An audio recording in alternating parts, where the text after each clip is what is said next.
کا مہینہ جو ہے یہ وہ ایسا عظیم مہینہ ہے کہ میرے آقا و مولا امام الانبیاء صلی اللہ تعالی علیہ وآلہ وسلم ارشاد فرماتے ہیں شعبان و بین رجب و شہر رمضان یغفل الناس عنہ یرفع فیہ اعمال العباد فأحب اللہ یرفع عملی الا وانا صائم۔ فرمایا کہ شعبان کا مہینہ رجب اور رمضان کے درمیان ایسا مہینہ ہے کہ جس کے اندر لوگ غفلت میں گزارتے ہیں، جس کے اندر لوگ غافل ہوتے ہیں،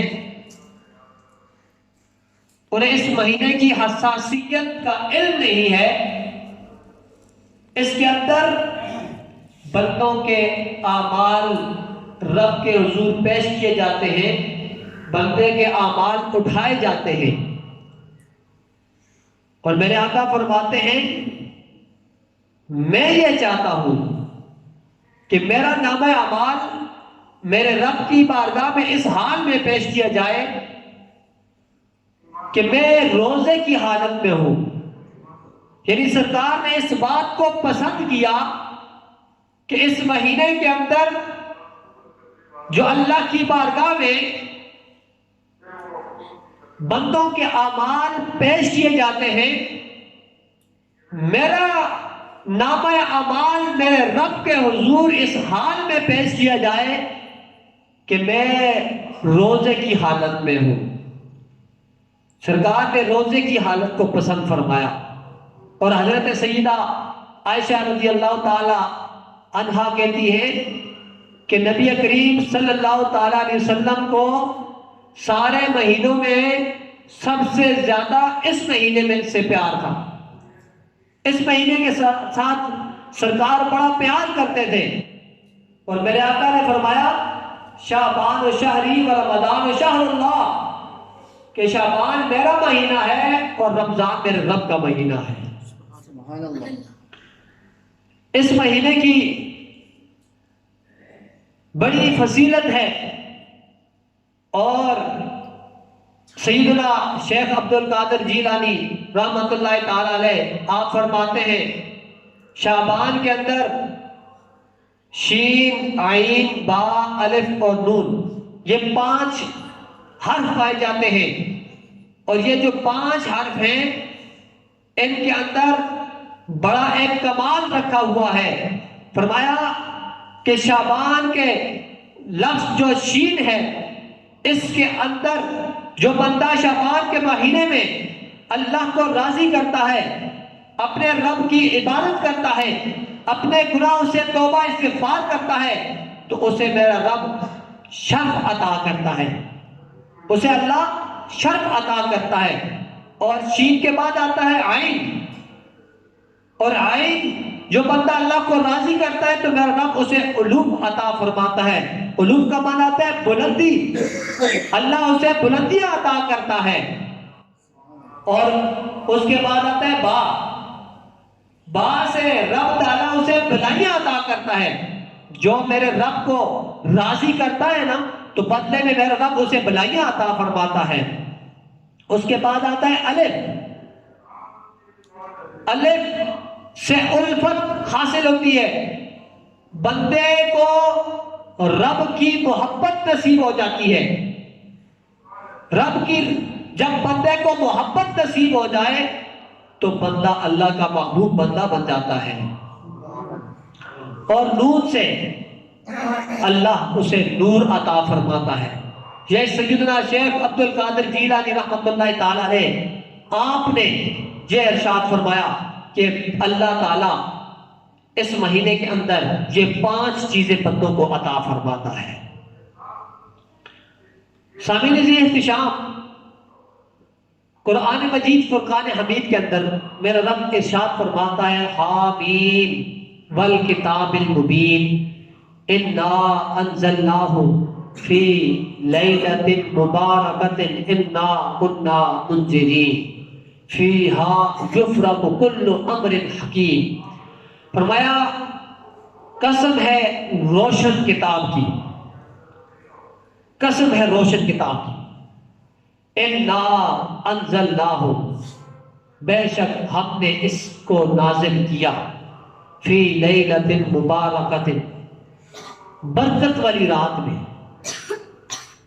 برکت والی رات میں ہم نے اسے نازل کیا. اب لیلۃ مبارکۃ، اس کی مختلف تفاسیر ہیں، صحابہ کرام کے اقوال اس بارے میں موجود ہیں. حضرت اکرمہ رضی اللہ تعالیٰ عنہ اور ان کے جو متبعین ہیں وہ کہتے ہیں اس لیلۃ المبارکۃ سے مراد 15 شعبان المعظم کی رات ہے. اور اس کے علاوہ کئی اور حضرات جو اس چیز کے قائل ہیں کہ اس سے مراد 15 شعبان المعظم نہیں، لیکن یہ جو رات ہے یہ چاہے لیلۃ مبارکہ سے مراد 15 شعبان ہو، یعنی کہ نصف شعبان 15 رات، یا اس سے مراد لیلۃ القدر ہو. مقصد یہ ہے کہ ان راتوں کے اندر بندہ جاگ کے اپنے رب کو راضی کرے. اگر اس سے مراد یہی رات ہو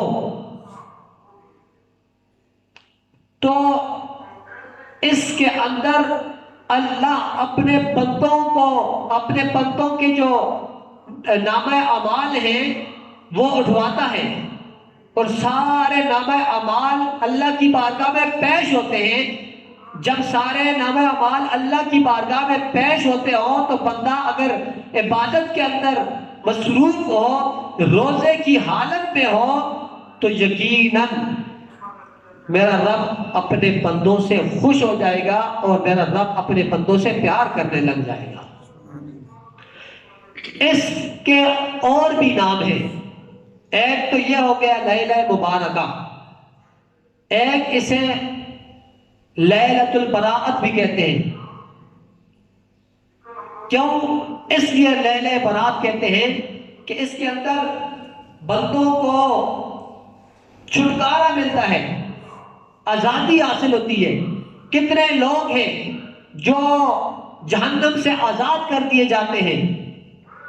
لیلۃ الصدق اسے کہتے ہیں. اسی لیے کہتے ہیں کہ جس طرح کوئی ٹیکس لینے والا کسی شخص سے ٹیکس لے کر رسید دیتا ہے، رسید دے کر کہتا ہے کہ اب تم آزاد ہو چکے ہو، تم نے ٹیکس ادا کر دیا ہے، تو اسی طرح رب تعالیٰ بھی بندوں کو جہنم سے نکال کر اسے آزاد کرتا ہے اور اسے بخشش کی سند عطا کرتا ہے. اسی لیے اسے لیلۃ الصدق بھی کہتے ہیں، اور اسے لیلۃ الرحمت بھی کہتے ہیں. اسے لیلۃ الرحمت اس لیے کہتے ہیں کہ اس رات کے اندر میرا رب اپنی رحمتوں کا نزول فرماتا ہے. سبحان اللہ. اس رات کو میرا رب اپنی رحمتوں کا نزول فرماتا ہے. اور یہ وہ رات ہے کہ جس رات کے متعلق بہت سارے اقوال ملتے ہیں کہ صحابہ کرام اور خود نبی اکرم صلی اللہ تعالی علیہ وسلم رات کو جاگ کر عبادت کیا کرتے تھے. سنن ابن ماجہ کے اندر یہ حدیث پاک موجود ہے. ایک رات کو میرے آقا صلی اللہ تعالی علیہ وسلم سیدہ عائشہ رضی اللہ تعالی عنہا کے پاس موجود تھے، تو آپ کہتی ہیں نبی کریم صلی اللہ تعالی علیہ وسلم چلے گئے. رات کو آپ تشریف لے گئے تو کہتی ہے فخرجت، میں نکلی، اطلبہ، ان کو ڈھونڈنے کے لیے. یعنی کہ سرکار رات کو کہیں تشریف لے گئے، میں ان کے پیچھے چلی کہ سرکار کہاں پہ تشریف لے گئے ہیں، تو فَإِذَا هُوَ بِالْبَقِيعِ، تو میرے آقا صلی اللہ تعالی علیہ وسلم جنت البقیع کے اندر موجود ہیں، اور کس حالت میں موجود ہیں؟ اپنے سر کو آسمان کی طرف اٹھائے ہوئے ہیں، اپنے سر کو آسمان کی طرف اٹھائے ہوئے ہیں۔ اب اس سے یہ بھی معلوم ہوتا ہے کہ 15ویں شعبان کی شب بندہ قبروں کی زیارت کرے۔ میرے آقا جنت البقیع کے اندر موجود ہیں اور اپنے سر کو آسمان کی طرف اٹھائے ہوئے ہیں۔ جب میرے آقا صلی اللہ علیہ وسلم نے حضرت عائشہ کو دیکھا تو میرے آقا نے فرمایا یا عائشہ تو اکنت تخافینا، اے عائشہ کیا تم خوف رکھنے لگی ہو کہ اللہ اور اس کا رسول تیرے ساتھ ناانصافی کریں گے؟ تو پھر سیدہ عائشہ رضی اللہ تعالی عنہا عرض کرتی ہیں قد قلتو فما بی ذالک، یا رسول اللہ صلی اللہ علیہ وسلم میں نے ایسا خیال ہرگز نہیں کیا، میں نے ایسا کوئی خیال نہیں کیا، ولیکنی ظننت انک آتیت بعض نسائک، لیکن میں نے تو اس بات کا گمان کیا ہے ہو سکتا ہے آپ ازواج مطہرات میں سے کسی اور زوجہ کے پاس چلے جائیں، کیونکہ سرکار تو مختار کل ہیں، لیکن میرے آقا صلی اللہ علیہ وسلم کا یہ جو کمال حسن اخلاق ہے کہ آپ نے باری مقرر کی ہوئی تھی، تو پھر میرے آقا نے ارشاد کیا فرمایا؟ سرکار نے فرمایا ان اللہ تعالی ینزل لیلۃ النصف من شعبان الی السماء الدنیا فیغفر لاکثر من عدد شعر غنم قلب، فرمایا کہ اے عائشہ سن لو، آج کی جو رات ہے وہ شعبان کی رات ہے، اللہ رب العزت آج جو 15ویں شعبان کی رات ہے، ٹھیک ہے، فرمایا ان اللہ تعالی ینزل لیلۃ النصف من شعبان الی سماء الدنیا الی السماء الدنیا، فرمایا کہ آسمان دنیا پر میرا رب جلوہ فرما ہوتا ہے اس رات کو۔ میرا رب آسمان دنیا پر جب جلوہ فرما ہوتا ہے تو وہ کرتا کیا ہے؟ فرمایا فیغفر، میرا رب بخشش عطا کرتا ہے، اور کتنی بخشش عطا کرتا ہے، کتنی بخشش عطا کرتا ہے، فرمایا لأکثر من عدد شعر غنم قلب، قبیلہ قلب کی جو بکریاں ہیں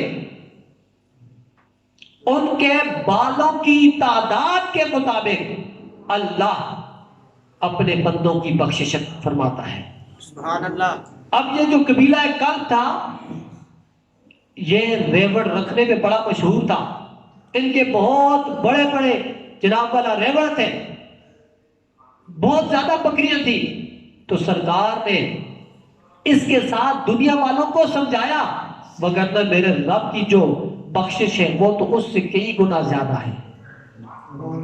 یہ جو انسان کے عقل و فہم میں آنے والی چیز تھی وہ سرکار نے سمجھائی، اور میرے آقا صلی اللہ علیہ وسلم نے ایک اور ارشاد فرمایا، میرے آقا نے فرمایا کہ اس دن سب کی بخشش ہوتی ہے، سب کی بخشش ہوتی ہے، لیکن فرمایا جو مشرک شخص ہوتا ہے اس کی بخشش نہیں ہوتی۔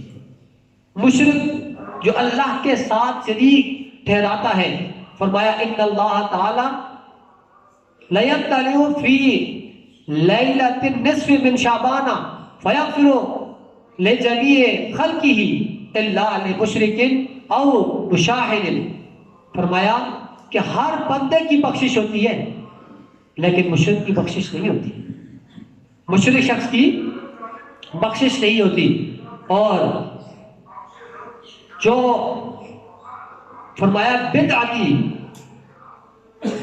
یہاں پہ اس کے حاشیے میں امام اوزاعی نے لکھا ہے کہ اس سے مراد جو بدعتی شخص ہے وہ مراد ہے، جو بدعتی شخص ہوتا ہے اس کی جو دین کے اندر نئے نئے کام ایجاد کرتا ہے اس کی بھی بخشش نہیں ہوتی۔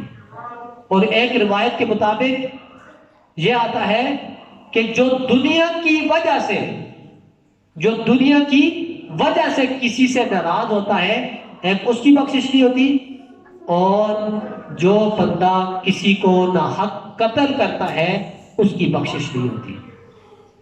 اس کے علاوہ باقی سب کی بخشش ہوتی ہے.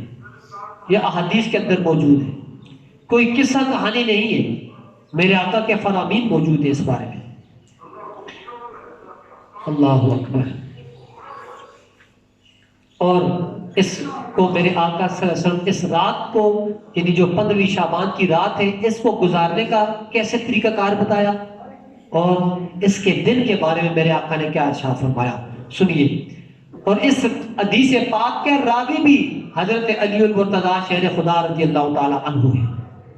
آپ روایت کرتے ہیں قالا رسول اللہ صلی اللہ تعالی علیہ وسلم اذا کانت لیلۃ النصف من شعبان، میرے آقا ارشاد فرماتے ہیں جب شعبان کی 15ویں رات آتی ہے تو فقوموا لیلہا وصوموا نہارہا، سرکار فرماتے ہیں اے اللہ کے بندو اس رات کو قیام کرو، اس کو آرام نہ کرو، اس رات کو غفلت میں مت گزارو.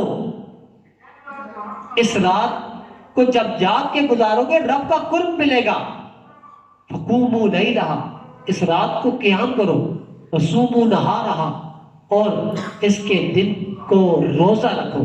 اب یہ جو حضرات کہتے ہیں اس رات کو جناب والا قیام نہیں کرنا چاہیے، یہ بدعت ہے، تو پھر یہ حدیث پاک اس کا کیا جواب ہوگا؟ اس حدیث کے راوی بھی حضرت علی المرتضیٰ شیر خدا ہے.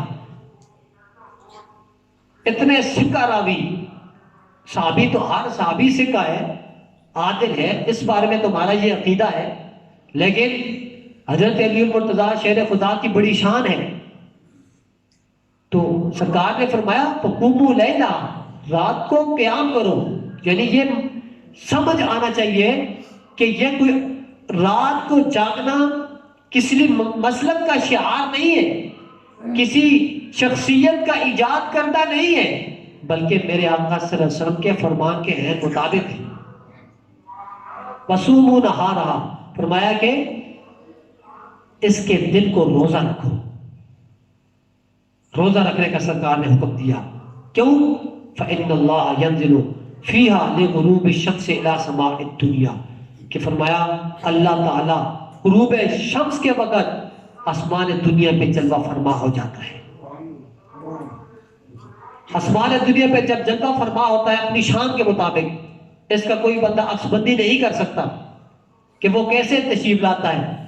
ہم صرف اس کا ترجمہ کریں گے.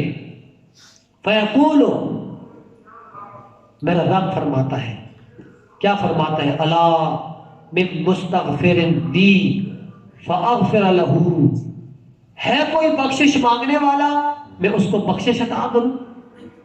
اب جب رب کی رحمت اس رات کو خود پکار پکار کر کہتی ہے کوئی بخشش مانگنے والا میں اس کو بخش دوں، جب رب خود کہتا ہے کہ بخشش مجھ سے مانگو میں تمہیں بخشش عطا کروں گا، تو اس وقت بندہ غفلت کی نیند میں سویا ہوا ہو تو خود اندازہ کیجئے وہ رب کی رحمت سے محروم ہو جائے گا.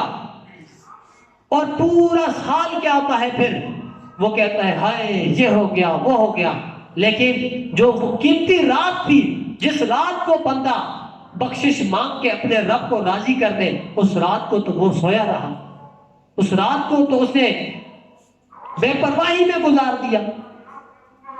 اور رب کیا کہہ رہا تھا اس رات؟ الا من مستغفر لی فاغفر لہ، کوئی ہے مجھ سے بخشش مانگنے والا کہ میں اس کو بخشش عطا کر دوں. پھر فرمایا الا مسترزق فارزقہ، ہے کوئی بندہ جو مجھ سے رزق مانگے میں اسے رزق عطا کروں. کوئی بندہ رزق مانگنے والا آئے میں اسے رزق عطا کروں، کوئی بندہ بخشش مانگنے والا آئے میں اسے بخشش عطا کروں. رب خود پکار پکار کر اس رات کو کہتا ہے، اور بندہ غفلت کی نیند میں سویا ہوا ہے، یا بندہ جناب والا اس رات کو کہیں انجانے میں گزار رہا ہے، کہیں گناہوں کی بستیوں میں گزار رہا ہے، جبکہ اس رات رب کی رحمت کو حاصل کرنے کا وہ ایک عظیم موقع ہے. فرمایا الا مبتلا فاعافیہ، سرکار ارشاد فرماتے ہیں میرا رب اس وقت فرما رہا ہے، اس رات کو فرماتا ہے کہ ہے کوئی بندہ جو آزمائش کے اندر، جو مصیبت کے اندر مبتلا ہو، وہ مجھ سے چھٹکارا مانگے، میں آج اسے عافیت بخش دوں۔ الا قضا الا قضا حتی یطلع الفجر، میرے آقا فرماتے ہیں پوری رات میرا رب ایسے فرماتا ہے کہ ہے کوئی بندہ بخشش مانگنے والا میں اسے بخش دوں، ہے کوئی بندہ رزق مانگنے والا میں اسے رزق عطا کروں، ہے کوئی بندہ جو مصیبت کے اندر گرفتار وہ مجھ سے نجات مانگے میں اسے نجات عطا کروں۔ ایسا پوری رات میرا رب ندا دیتا رہتا ہے حتی یطلع الفجر، یہاں تک کہ فجر طلوع ہو جاتی ہے۔ فجر طلوع ہو جاتی ہے تو میرا رب یہی ندا دے رہا ہوتا ہے، آؤ میرے عزیز بھائیوں بزرگوں، اس رات کو غفلت میں مت گزارو، پوری رات جاگ کر اپنے رب کو راضی کرو، اپنے رب کی عبادت کرو، پھر آگے دن کو روزہ رکھو۔ اس دن کو روزہ رکھنا بہت ہی بڑا باعث ثواب ہے، اور اس دن کو میرے آقا و مولا صلی اللہ علیہ وسلم کے جو صحابہ ہیں نا وہ دعائیں مانگا کرتے تھے، ٹھیک ہے۔ حضرت عمر بن خطاب اور حضرت عبداللہ بن مسعود رضی اللہ تعالی عنہما اور ان کے علاوہ بھی اور بھی بہت سارے صحابہ ہیں کہ جو اس رات کو اس رات کو یہ دعا مانگا کرتے تھے۔ وہ دعا کیا تھی؟ اللہم ان کنتا کتبنا اشقیاء فمحوہ، اے اللہ یہ دعا کیا ہے؟ اگر تو نے ہمیں ہمارے حصے میں بدبختی لکھی ہوئی ہے نا تو ہم تجھ سے التجا کرتے ہیں تو اس کو مٹا دے۔ یہ صحابہ دعا کر رہے ہیں، اے اللہ اگر تو نے ہمارے حصے میں کوئی بدبختی لکھی ہے تو اس کو مٹا دے، وَاکْتُبْنَا سُعَدَاءَ، اور تو ہمیں نیک بخت لکھ دے، سعادت مند لکھ دے۔ وَإِن كُنْتَ كَتَبْنَا سُعَدَاءَ فَاثْبُتْنَا، اگر تو نے ہمیں نیک بخت لکھا ہوا ہے، سعید لکھا ہوا ہے تو یا اللہ اسے ثابت رکھ۔ فَإِنَّكَ تَمْحُو مَا تَشَاءُ وَتَثْبُتُ، اس لیے کہ تو جو چاہے لکھ دیتا ہے، جو چاہے مٹا دیتا ہے، جو چاہے تو مٹا دے، جو چاہے تو ثابت رکھے۔ فَإِنَّكَ أُمُّ الْكِتَابِ، اور تیرے پاس ہی ام الکتاب ہے۔